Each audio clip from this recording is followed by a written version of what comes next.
আসসালামু আলাইকুম। আমি পানিম, আমার বাড়ি কিশোরগঞ্জ জেলা। আমি বোলিং এর কাজ শিখতেছি। এটা আমার 10 নম্বর জব। বাড়ি হামদা।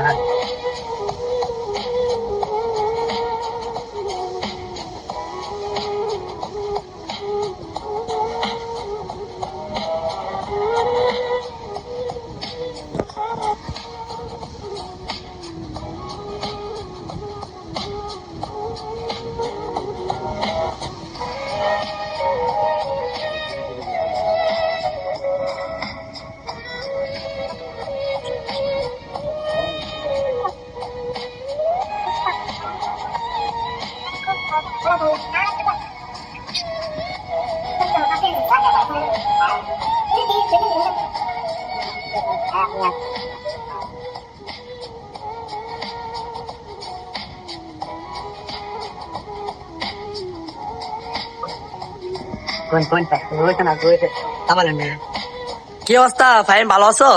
ভালো আছে। ও আচ্ছা, তুমি আমাদের এদিকে কাজ করে কি কাজ শিখতে পারবে এরকম কিছু মনে হয়? স্যার আমি তো প্রায় কাজ শিখে আছে, অনেক কাজ শিখছি। ও আলহামদুলিল্লাহ। এদিকের পরিবেশ কিরকম? এইদিকে পরিবেশ অনেক ভালো। ও ভালো। এদিকে স্যাররা কি তোমাকে কাজ শিখায়? স্যাররা অনেক ভালো, স্যাররা হাতে কাজে হাতে কলমে ধরে কাজ শিখায়। ও, যখন ডাকো তখন আসে? জি স্যার, ঢাকার সাথে সাথে চলে আসে। ও আচ্ছা আচ্ছা, বুঝতে পারছি। এদিকে থাকার পরিবেশ কিরকম? ঢাকার পরিবেশ অনেক ভালো। ও, আমাদের মেশিন গুলো কি পুরাতন না নতুন, কিরকম? একদম মেশিন।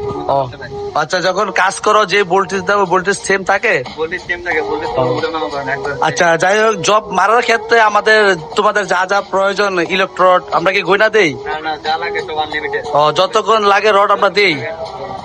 ও, যতক্ষণ লাগে দিই ততক্ষণ? জি। ও আচ্ছা, তা তুমি কি দর্শকের উদ্দেশ্যে কিছু বলতে চাও?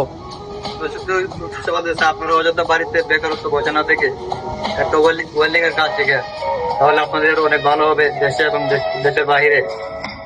আমি প্রায় 10টা জব মারছি, আমার মায়ের আলহামদুলিল্লাহ অনেক ভালো হয়েছে। ও, তোমার এটা 10 নম্বর জব কেন? রুট মোটামুটি হয়েছে, ক্যাপিংটা হয়েছে, আর একটু ভালো করে মারতে হবে। হ্যাঁ ঠিক আছে ভাই, অসংখ্য ধন্যবাদ তোমাকে। হ্যাঁ, ওকে, আল্লাহ হাফেজ।